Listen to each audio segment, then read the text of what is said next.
भारत के महान लेखकों की प्रसिद्ध कहानियाँ सुनने के लिए इस चैनल को सब्सक्राइब कीजिए। धन्यवाद।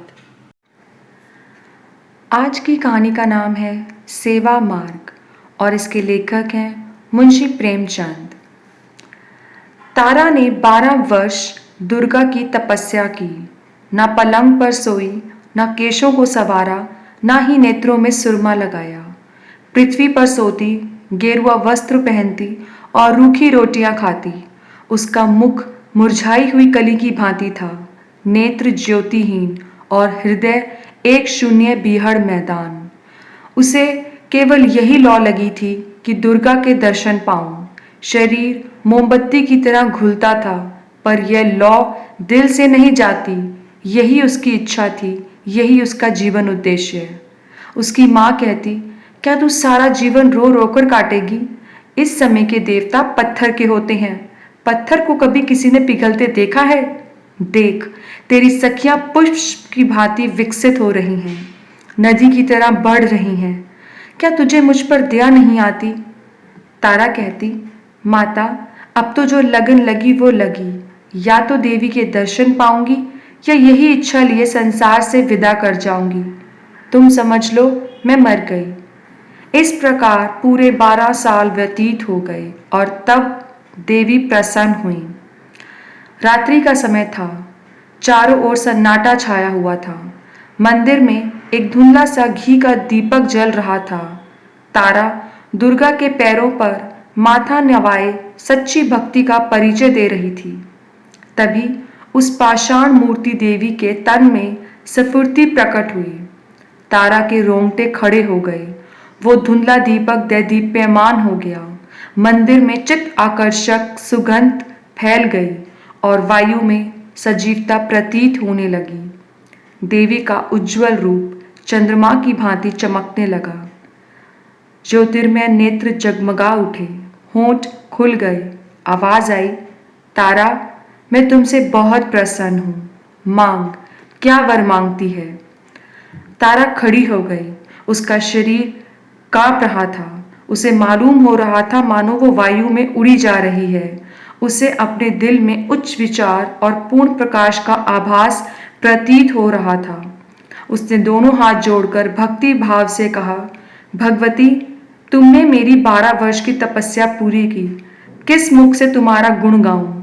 मुझे संसार की वो अलभ्य वस्तुएं प्रदान हों जो इच्छाओं की सीमा और मेरी अभिलाषाओं का अंत हो। मैं वो ऐश्वर्य चाहती हूं जो सूर्य को भी मात कर दे। देवी ने मुस्कुराकर कहा, स्वीकार है। तारा, मुझे वो धन चाहिए जो काल चक्र को भी लज्जित करे। देवी ने मुस्कुराकर कहा, स्वीकार है। तारा, मुझे वो सौंदर्य चाहिए जो अद्वितीय हो। देवी ने मुस्कुराकर कहा, ये भी स्वीकार है। तारा कुंवरी ने शेष रात्रि जागकर व्यतीत की। प्रभात काल के समय उसकी आंखें क्षण भर के लिए छपक गईं।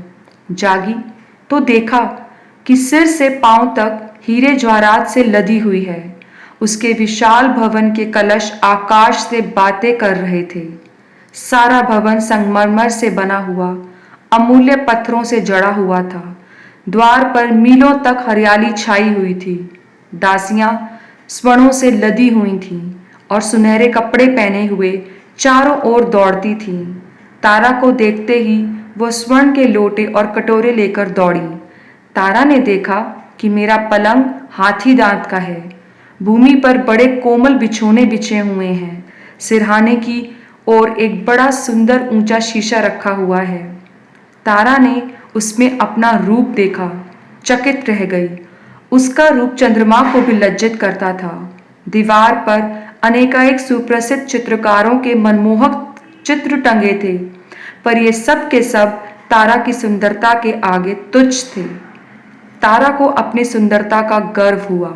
वो कई दासियों को लेकर वाटिका में गई। वहां की छटा देखकर वो मुग्ध हो गई। वायु में गुलाब और केसर घुले हुए थे। वाटिका के मध्य में एक बिल्लौर जड़ित हौज था। इसमें हंस और बत्तख किलौले कर रहे थे। तभी तारा को ध्यान आया, मेरे घर के लोग कहाँ हैं? उसने दासियों से पूछा। उन्होंने कहा, वो लोग पुराने घर में हैं। तारा ने अपनी अटारी पर जाकर देखा। उसे अपना पहला घर एक साधारण झोपड़े की तरह दृष्टिगोचर हुआ। उसकी बहनें उसकी साधारण दासियों के समान भी नहीं थीं। माँ को देखा, वो आंगन में बैठी चरखा काट रही थी। तारा पहले सोचा करती थी कि जब मेरे दिन चमकेंगे मैं इन लोगों को भी अपने साथ रखूंगी और उनकी भली भांति सेवा करूंगी। पर इस समय धन के गर्व ने उसकी पवित्र हार्दिक इच्छा को निर्बल बना दिया। उसने घर वालों को स्नेहहरित दृष्टि से देखा और तब वो उस मनोहर गान को सुनने चली गई जिसकी प्रतिध्वनि उसके कानों में आ रही थी। धनी लोग तारा के भय से थर्राने लगे। उसके आश्चर्यजनक सौंदर्य ने संसार को चकित कर दिया। बड़े बड़े महीपति उसकी चौखट पर माथा रगड़ने लगे। जिसकी ओर उसकी कृपा दृष्टि हो जाती वो अपना अहोभाग्य समझता, सदैव के लिए उसका गुलाम बन जाता। एक दिन तारा अपनी आनंद वाटिका में टहल रही थी। अचानक किसी के गाने का मनोहर शब्द सुनाई दिया। तारा के दरबार में संसार के अच्छे अच्छे गवैये मौजूद थे, पर वो चित्त आकर्षकता जो इन सुरों में थी कभी अवगत नहीं हुई। तारा ने गायक को बुला भेजा। एक क्षण में वाटिका में एक साधु आया। सिर पर जटाएं, शरीर पर भस्म रमाए। उसके साथ एक टूटा हुआ बीन था। उसी से वो प्रभावशाली स्वर निकालता था जो दिल के अनुरक्त स्वरों से कहीं प्रिय थी। साधु आकर हौज के किनारे बैठ गया। उसने तारा के सामने शिष्ट भाव नहीं दिखाया, आश्चर्य से इधर उधर दृष्टि नहीं डाली। उस स्थान में वो अपना सुर अलापने लगा। तारा का चित्त विचलित हो उठा। दिल में अनुराग का संचार हुआ। मदमद होकर टहलने लगी। साधु के सुमनोहर मधुर आलाप से पक्षी मग्न हो गए। वृक्ष झूमने लगे। तारा ने उन चित्त आकर्षक सुरों से एक चित्र खींचते हुए देखा।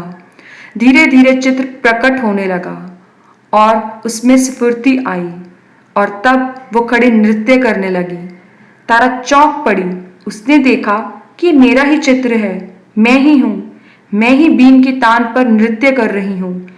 उसे आश्चर्य हुआ कि मैं संसार की अलभ्य वस्तुओं की रानी हूँ अथवा एक स्वर चित्र। वो सिर धुनने लगी और मतवाली होकर साधु के पैरों में जा लगी। उसकी दृष्टि में आश्चर्यजनक परिवर्तन हो गया। सामने के फले फूल वृक्ष और तरंगे मारता हुआ हौज और मनोहर कुंज सब लोप हो गए। केवल वही साधु बैठा बीन बजा रहा था और वो स्वयं उसकी तानों पर थरक रही थी। वो साधु अप्रकाश में तारा और अलौकिक सुंदर की मूर्ति बन गया था। जब मधुर आलाप बंद हुआ तब तारा होश में आई। उसका चित्त हाथ से जा चुका था। तारा बोली, स्वामी जी, ये महल, ये धन, ये सुख, ये सौंदर्य सब आपके चरणों पर निछावर है। इस अंधेरे महल को अपने कोमल चरणों से प्रकाशमान कीजिए। साधु ने कहा, साधुओं को महल और धन का क्या काम, मैं इस घर में नहीं ठहर सकता। तारा ने कहा, संसार के सारे सुख आपके लिए उपस्थित हैं। साधु, मुझे सुखों की कामना नहीं। तारा, मैं आजीवन आपकी दासी बनकर रहूंगी।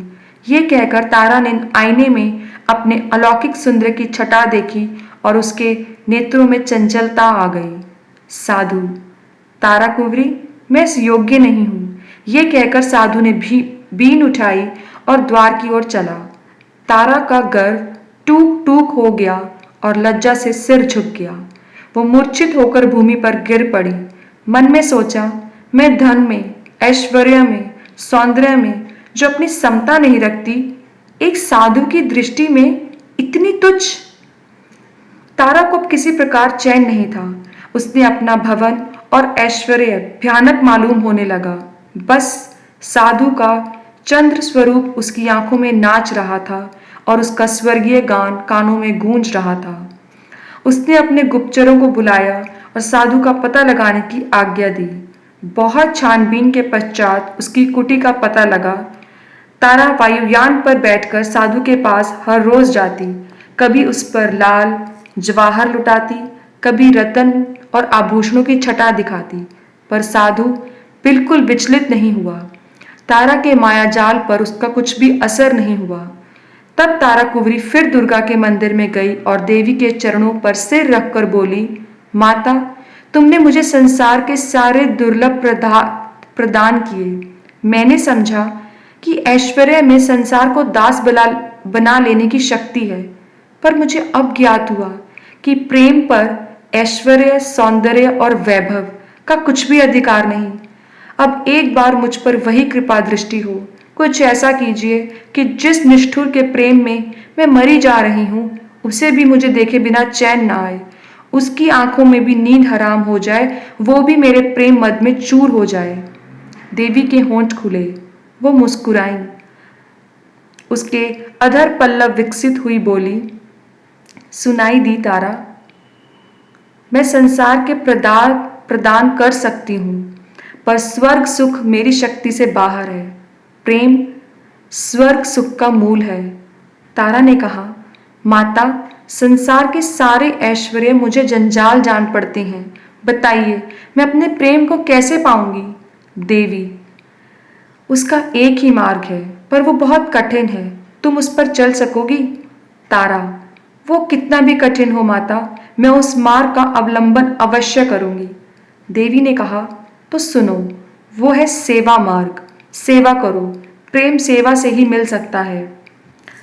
तारा ने अपना बहुमूल्य जड़ाऊ आभूषण और रंगीन वस्त्रों को उतार दिया, दासियों से विदा हुई, राजभवन को त्याग दिया, अकेले नंगे पैर साधु की कुटी में चली आई और सेवा मार्ग का अवलंबन किया।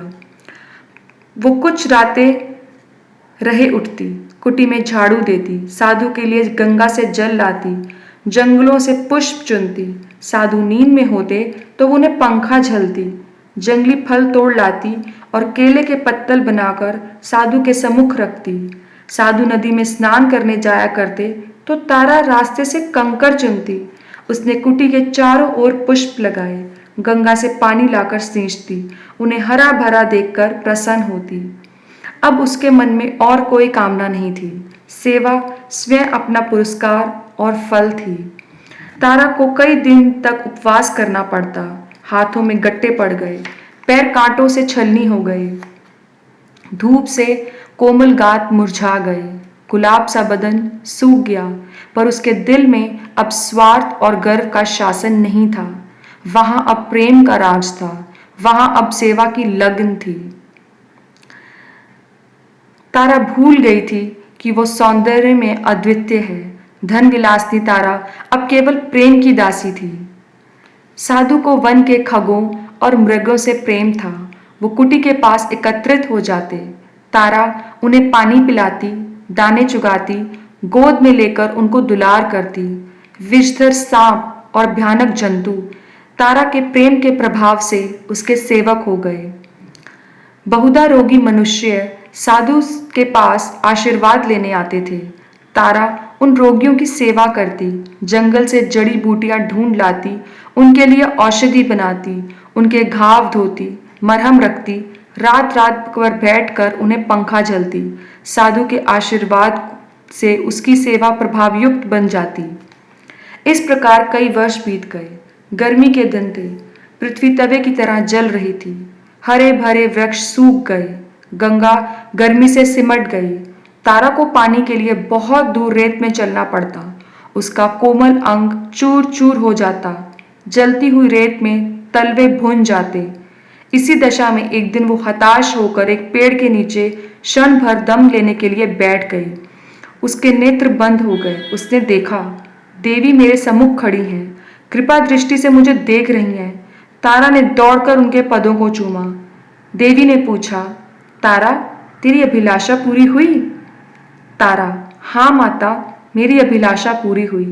देवी ने पूछा, तुझे प्रेम मिल गया? तारा ने कहा, नहीं माता, मुझे उससे भी उत्तम पदार्थ मिल गया। मुझे प्रेम के हीरे के बदले सेवा का पारस मिल गया। मुझे ज्ञात हुआ कि प्रेम सेवा का चाकर है। सेवा के सामने सिर झुकाकर अब मैं प्रेम भिक्षा नहीं चाहती। अब मुझे किसी दूसरे सुख की अभिलाषा नहीं। सेवा ने मुझे आदर, सुख सबसे निर्वत कर दिया है।